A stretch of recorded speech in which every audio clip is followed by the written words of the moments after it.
بسم اللہ الرحمن الرحیم۔ السلام علیکم ویورز، میری آپ سے گزارش ہے کہ آپ میری ویڈیوز کو دیکھ کے مجھے اپریشیٹ ضرور کیا کریں تاکہ مجھ میں کانفیڈنس پیدا ہو اور میں نیکسٹ آپ کے لیے اچھے سے اچھے ویڈیوز بناؤں۔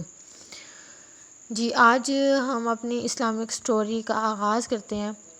اہل مصر قطبی مہینوں میں سے ایک مہینہ بونا میں حضرت عمرو بن عاص رضی اللہ تعالیٰ عنہ کے پاس جمع ہوئے اور کہنے لگے، اے امیر، ہمارے اس دریائے نیل کا ایک دستور چلا آ رہا ہے کہ یہ اس وقت تک نہیں چلتا جب تک اس میں ایک کنواری لڑکی کو نہ ڈال دیا جائے۔ حضرت عمرو بن عاص رضی اللہ تعالیٰ عنہ نے پوچھا، ہاں بتاؤ، اس دریا کا کیا دستور ہے؟ لوگوں نے بتایا کہ جب مہینہ کی 12 تاریخ ہوتی ہے تو ہم ماں باپ کی کنواری لڑکی تلاش کرتے ہیں، پھر اس کے ماں باپ کو راضی کر کے اس کو اعلیٰ سے اعلیٰ زیورات اور عمدہ سے عمدہ پوشاک پہناتے ہیں، پھر اس لڑکی کو دریائے نیل میں ڈال دیتے ہیں، اس طرح وہ چلنے لگتا ہے۔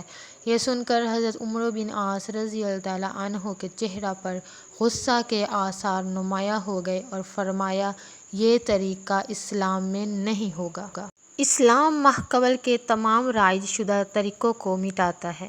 مصر کے لوگوں نے ماہ بونا تک کا انتظار کیا مگر دریائے نیل میں کوئی فرق نہیں آیا، تھوڑا بہت پانی بھی اس میں نہیں آیا، یہاں تک کہ لوگوں نے وہاں سے کوچ کرنے کا ارادہ کر لیا۔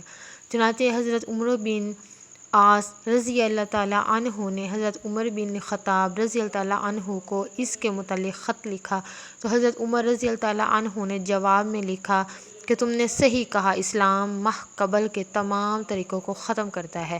میں تمہاری طرف ایک پرچہ بھیج رہا ہوں، جب میرا خط تم تک پہنچے تو یہ پرچہ اس دریائے نیل میں ڈال دینا۔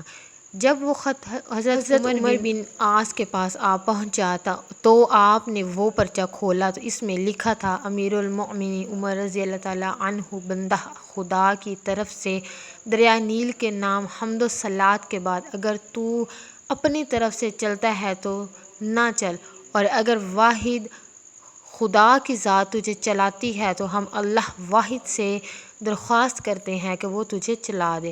حضرت عمر بن عاص رضی اللہ تعالیٰ عنہ نے صلیب سے ایک دن پہلے وہ پرچہ دریائے نیل میں ڈال دیا۔